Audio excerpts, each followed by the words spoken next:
সবাইকেই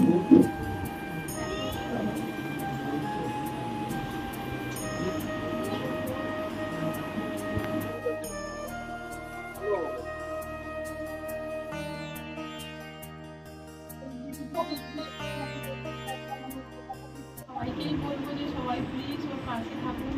ও ভীষণভাবে লড়াই করছে বাঁচার জন্য। তো আমরা যদি সবাই, আপনারা যদি সবাই এগিয়ে আসেন, সহযোগিতার হাত বাড়িয়ে দেন, তাহলে নিশ্চয়ই ও একটা সুস্থ জীবন পাবে। একটি বিরল রোগে আক্রান্ত এবং আগামী 1 বছর ওর কাছে সময় আছে, যেখানে একটা ওষুধ, যেই ওষুধটা ওর জীবন বাঁচাতে পারে, সেই ওষুধের দাম প্রায় 9 কোটি টাকা। সেখানে এখনো পর্যন্ত ওরা 1 কোটি টাকা জোগাড় করতে পেরেছে।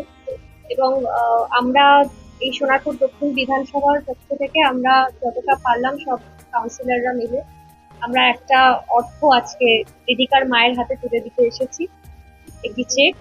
এবং পাশাপাশি আমরা আবারও চেষ্টা করছি আরো কিছু অর্থ যদি আমরা জোগাড় করে দিদিকার মায়ের হাতে তুলে দিতে পারি। এবং তার সাথে আমার এই আপনাদের মাধ্যমে সমস্ত সহৃদয় ব্যক্তির কাছে আমার অনুরোধ থাকবে যে যদি কোনো ব্যক্তি তার নিজের ইচ্ছেতে এই ছোট্ট শিশুটির পাশে দাঁড়াতে চায় তার প্রাণ বাঁচানোর জন্য, তাহলে আপনারা অবশ্যই আমাদের বিধানসভার এই 11 নম্বর ওয়ার্ডে রিধিকা থাকে, এখানে আপনারা যোগাযোগ করতে পারেন আমাদের সঙ্গে। এবং যার যতটুকু সামর্থ্য যদি আপনারা একটু হাত বাড়িয়ে দেন, আপনারা একটু সহযোগিতা করেন, কারণ আমরা জানি যে এরকম অনেক সহৃদয় ব্যক্তি আছে যারা কিন্তু আহ রিধিকার মতো ছোট্ট শিশুর পাশে দাঁড়াতে চায়। এছাড়া আমাদের মাননীয় মুখ্যমন্ত্রী, তিনি নিজে সাহায্যের হাত বাড়িয়ে দিয়েছেন, তার কাছে জানানো হয়েছে। তো আমরা দ্রুত আহ, আমরা মানে আশ্বাস পাবো নিশ্চয়ই যে রিধিকার চিকিৎসা সম্পূর্ণ হবে।